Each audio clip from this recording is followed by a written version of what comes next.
ஏய் மோதிரத்தை எங்க வச்சிருக்கா? மோதிரத்தை எங்க வச்சிருக்கா?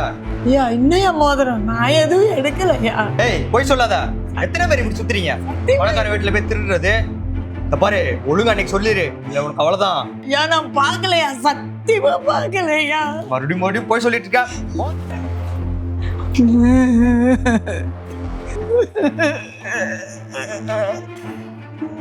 இல்ல ஓ உள்ள வச்சிருக்கியா?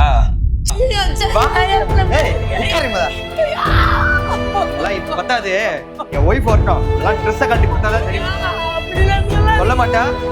ஒரு நான் போலீஸ் கால் பண்ணேன். சார் வேணாம் சார். நான் 5 வீட்டுல வேலை செய்யணும் சார். போலீஸ்க்கு போனோம், யாரும் எந்த வேலைக்கு விடுவாங்க. குடும்பமே அப்புறம் பேசாது. எடுங்க போய் குடும்பமா போய் பிச்சை எடுங்க. மோதிரத்தை எடுத்து காலில் வந்துட்டு இருக்கா. ஏய் என் மோதிரத்தை திருட்டா வாங்கி கொடு.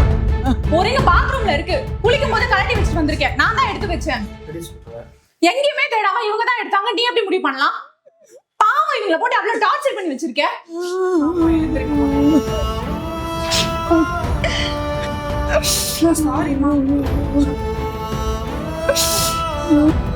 எங்கேயுமே தேடாம இவங்க தான் திருடினாங்க. நீ எப்படி முடிவு பண்ணலாம்? ஏழைங்கன்றதுனாலயா? சாரிமா, எனக்கு என்ன சொல்றதுனே தெரியல. பரவாயில்ல விடுங்கம்மா, எங்களுக்கு இதெல்லாம் சகஜம் தானே. ஏழைங்கெல்லாம் பொழப்புக்கு வந்தா எங்க தலைமைலாம் இப்படிதான் அனுபவிச்சுதான் ஆகணும். ஏன் ரகு, நீயும் எல்லாரும் மாதிரியும் இருக்க? ஏழைங்கன்னா திருடுவாங்களா? 5 வருஷமா ஆட்சின்னு சொல்லிட்டு சேர்ல உட்காந்து திருடுறாங்க. அவங்களெல்லாம் விட்டுடுறீங்க. மக்கள் பணத்தை ஏமாத்தி கோடி கோடியா கொள்ளையடிச்சுட்டு வெளிநாட்டுக்கு போறாங்க. அவங்கள விட்டுடுறீங்க. ஏன் பெட்டிங் ஆப்ல திருடுறவங்கள விட்டுடுறீங்க?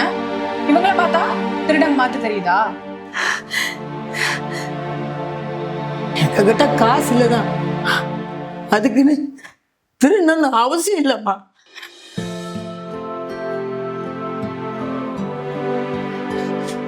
ஏழைங்கன்னா திருடுவாங்கன்னு சொல்லுவாங்க.